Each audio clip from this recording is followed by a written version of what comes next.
33rd Yokohama Hot Rod Custom Show 2025.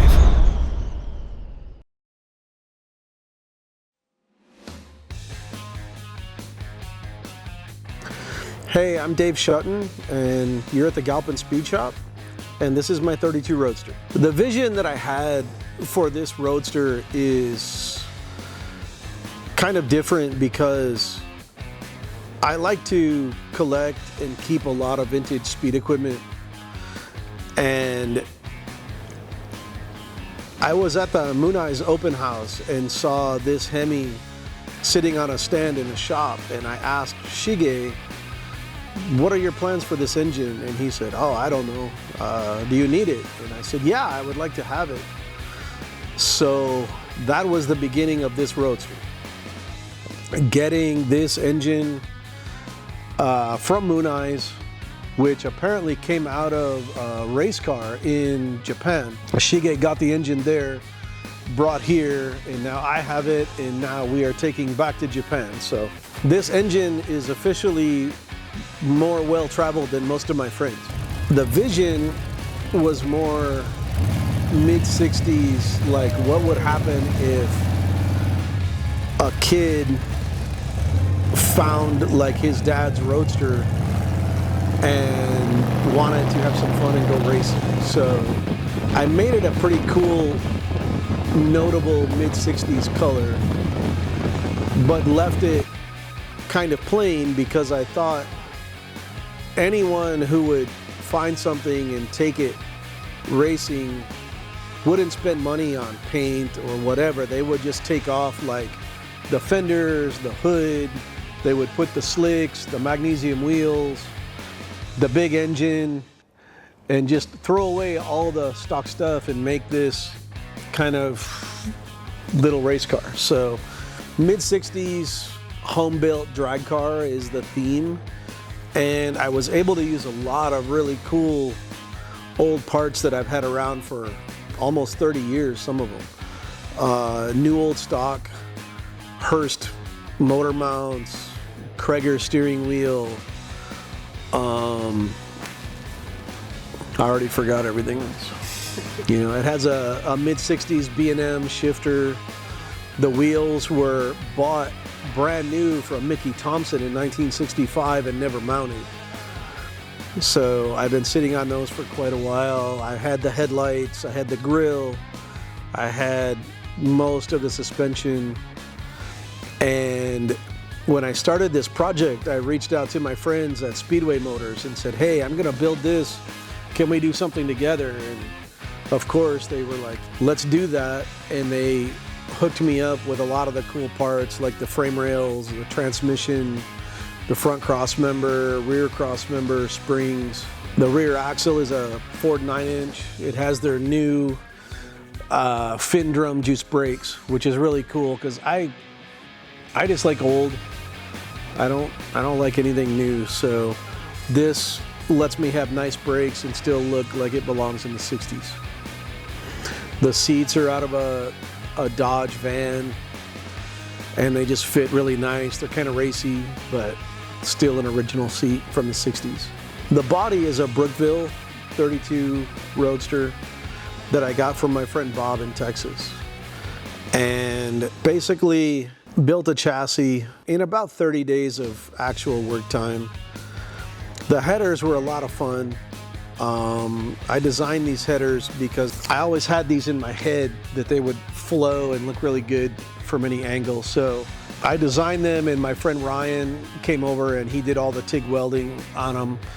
Advanced Plating in Tennessee did all the chrome work and polishing. The color is actually 1965 aquamarine poly, which ironically was the same color as my first car, a 66 Impala. I always liked the color a lot, and I've never seen a Roadster this color, so that's why I chose that. It's soft, but it's kind of angry at the same time with this choice of wheels and tires and stance and everything.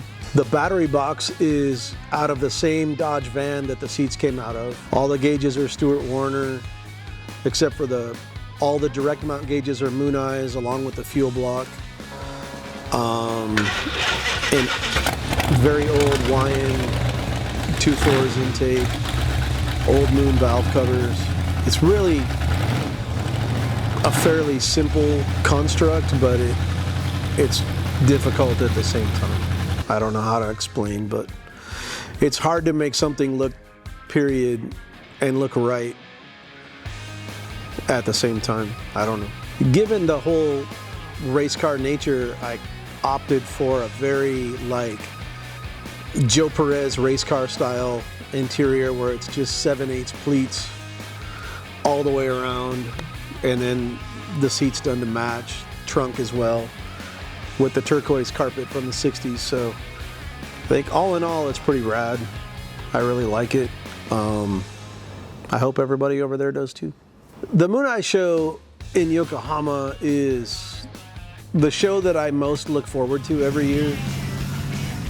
It's the most incredible one-day show I've ever been to, and everything about it makes it Ladies and gentlemen, that's my favorite one-day show. Like the organization, the people, how everything just goes so flawlessly.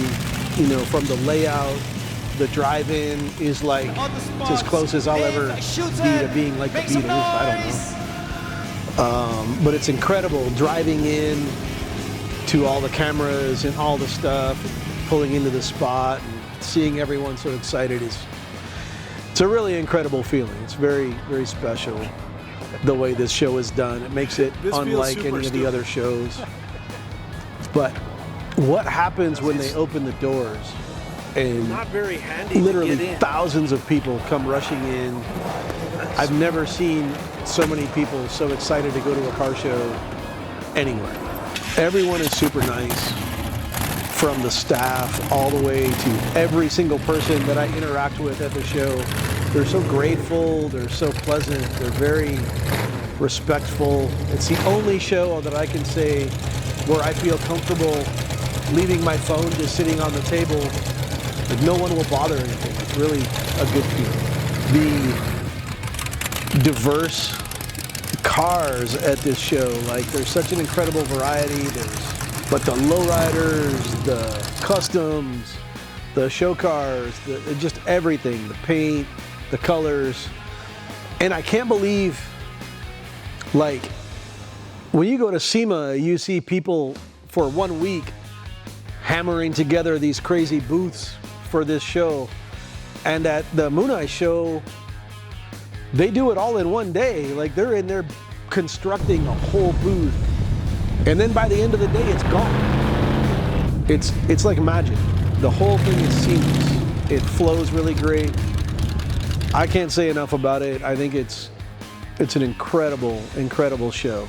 Going to Japan always inspires me to just be more respectful, be more aware of people and their space. I don't know, it's a weird feeling. Like, I think we have a lot to learn from the Japanese culture, and I wish we would pay more attention to how they treat people and how they are in general. I think it's really nice. I've never been in a place where that's so apparent. You know, people just wait in line patiently. They stand where they're supposed to. They do what they're supposed to. They are happy to help anyone. I remember the first time I went a long time ago, and I was in the main train station in Tokyo, in Ginza. I walk into this train station, and for real, I've never felt so helpless in my whole life. Like, there's a million people just going everywhere, and there's all these signs and all these things, and none of it makes sense to me.